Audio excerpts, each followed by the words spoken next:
Original clip 2020. Selling SAIDs a multi-million-dollar industry. C. Native, the system has normalized treason in order to enable your displacement/oppression. Hello, PPMO ecosystem.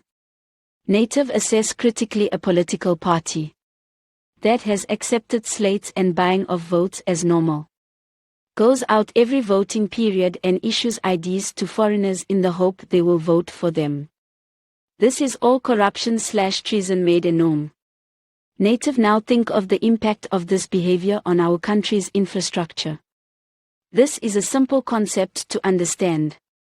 The more you allow them to behave like this, the harder and difficult the lives of natives become.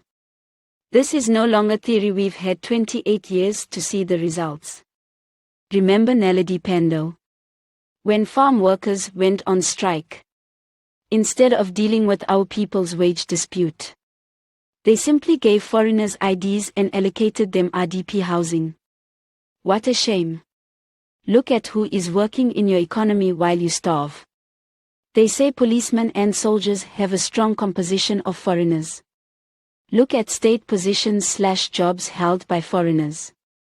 Native, this is a well-organized and funded program to displace you.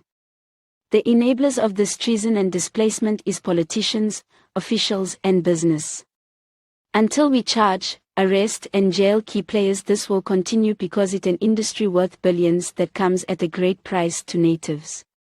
The system must be stopped like apartheid. This can no longer continue. This is treason 25 to life.